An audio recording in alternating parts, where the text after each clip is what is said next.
મિત્રો આજે તમારી સાથે વાત કરવી છે અમારી 1 વર્ષ પહેલાંની ટ્રીપ અમદાવાદથી લઈ અને હરિદ્વાર સુધીની।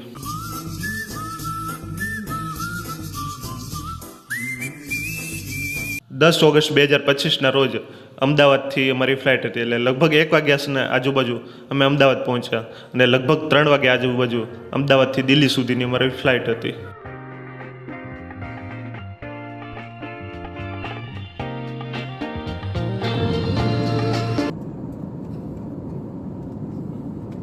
સવારે દિલ્હી એરપોર્ટથી અમે બસમાં બેસી અને ત્યાંથી હરિદ્વાર જવા નીકળ્યા અને લગભગ 3 વાગ્યા આજુબાજુ અમે હરિદ્વાર પહોંચ્યા। તમે વિડીયોમાં જોઈ શકો છો કે વરસાદને કારણે ગંગામાં કેટલું ભયંકર પૂર આવેલું છે।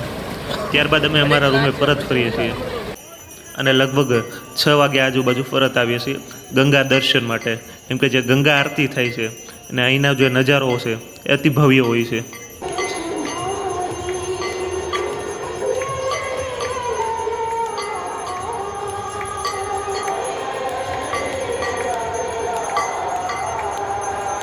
પવિત્ર ગંગામાંની આરતી લઈ અને આજના દિવસની પૂર્ણાહુતિ કરી અને ગંગા કાંઠે સામે જ આવેલી એક રૂમ ત્યાં રાખી અને ત્યાં રોકાવાનું નક્કી કર્યું।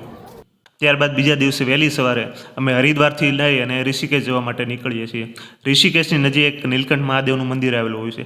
આ હિલ ઉપર અમે જ્યારે ચડી રહ્યા હોય ત્યારે અતિશય વરસાદને કારણે અમુક પથ્થરો છે એ ખબળે છે અને રસ્તા ઉપર વી આવે છે અને આના કારણે અમારો રસ્તો બ્લોક થઈ જાય છે અને એક જગ્યાએ અમારે ઊભું રહી જવું પડે છે। મિત્રો જ્યાં સુધી રસ્તો ક્લિયર ન થાય ત્યાં સુધી આ જગ્યાએ ઊભા રહી અને અમારે વેઇટ કરવાનો હતો। મિત્રો બ્લેક મેજિકનો ઉપયોગ કરી અને કાકાએ બધાય વાંદરાને પોતાના કંટ્રોલમાં લઈ લીધેલા છે।